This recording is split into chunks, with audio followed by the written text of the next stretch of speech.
ცვლილებებს ქალების ხმა აქვს.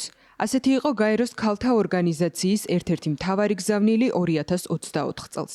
კამპანიის მიზანი პოლიტიკაში ქალების მონაწილეობაზე ცნობიერების ამაღლება იყო. კამპანია ნამდვილი ისტორიებით შექმნილ მასალებს, საინტერესო ფაქტებსა და მონაცემებს ძველი და ახალი თაობის პოლიტიკოსი და აქტივისტი ქალების გამოცდილებებს აერთიანებდა. თუმცა 2024 წელს გამოწვევაც ბევრი იყო.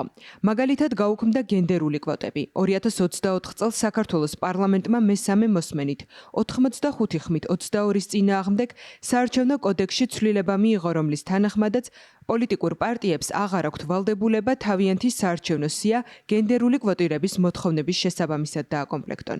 საარჩევნო კოდექსის წინაფორმულირებით პარტიულ სიაში 4-დან 1 კანდიდატი ქალი უნდა ყოფილიყო.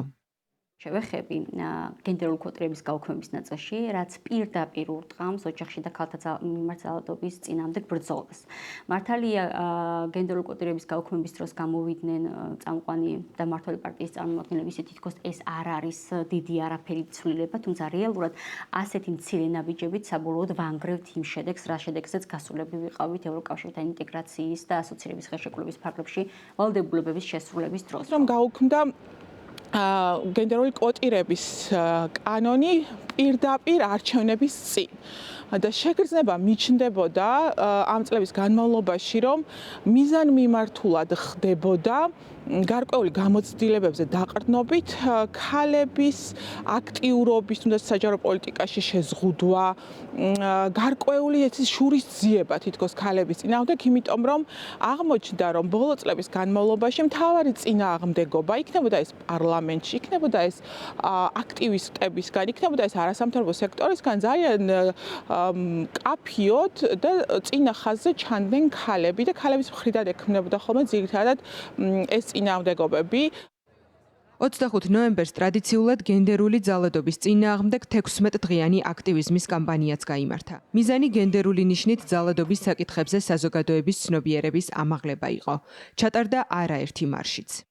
ბოლო მოვლენების დროსაც ყველა ეტაპზე და ყველა მნიშვნელოვანი მარში თუ აქცია იქნება წინა ხაზზე აქტიურად ჩანან ქალები.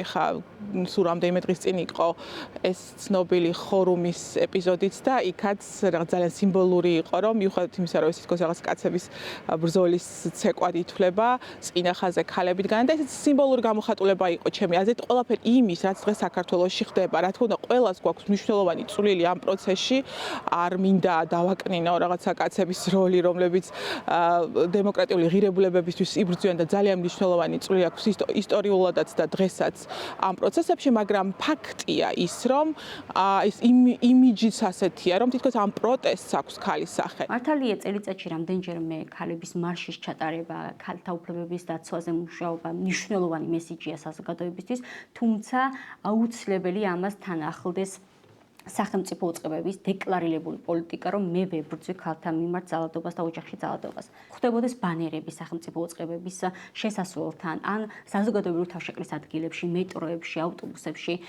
დადებითად უნდა შეფასდეს ბოლო პერიოდში განხორციელებული ცვლილება, რომელმაც გაამარტივა ელექტრონული ზედამხედველობის გამოყენება ოჯახში და ქალთა მიმართ ძალადობის შემთხვევებზე და გაიზარდა ელექტრონული ზედამხედველობის გამოყენება, თუმცა პრაქტიკაში კვლავ ვაწყდებით შემთხვევებს, როდესაც მსხვერპლები უარსაც ცხადებენ ელექტრონული ზედამხედველობის გამოყენებაზე, იმიტომ რომ სამართალდამცავების მხრიდან არის არასათანადო კომუნიკაცია, ისეთ საკითხებზე ინფორმირება თითქოს ეს ელექტრონული ზედამხედველობა რადიაციულია, ან იმაზე მითითება, რომ ის ძალიან ძვირი ღირს და დაზიანების შემთხვევაში მსხვერპლს მოუწევს ამ ყველაფრის გადახდა.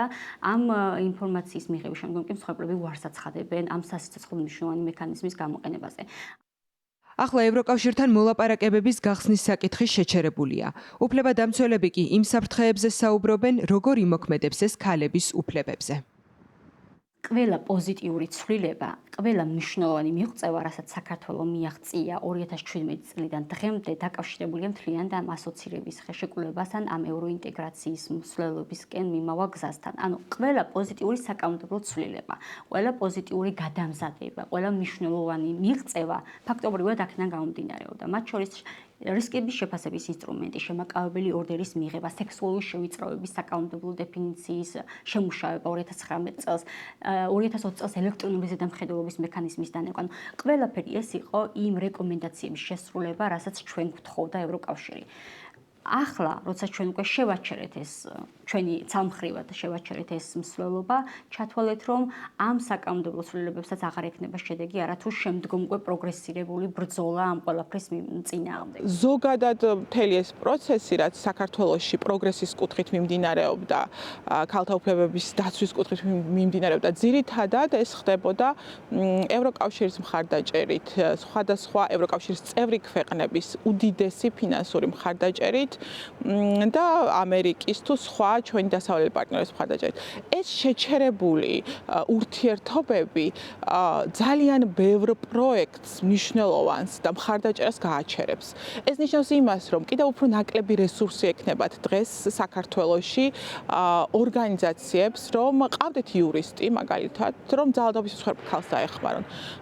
არადა საქართველოში ქალთა მიმართ ძალადობა და ფემიციდი კვლავ ერთ-ერთ მთავარ გამოწვევად რჩება. საქართველოს შინაგან საქმეთა სამინისტროს სტატისტიკური მონაცემების მიხედვით 2024 წლის პირველ 9 თვეში, იანვარ-სექტემბერში პოლიციამ ოჯახში ძალადობის ფაქტებზე 6643 შემაკავებელი ორდერი გამოსცა. ოჯახში ძალადობის მსხვერპლი 5125 ქალი გახდა.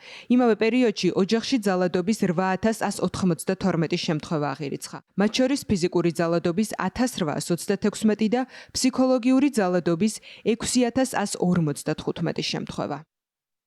ანა ალელიშვილი, ევრონიუს, ჯორჯია.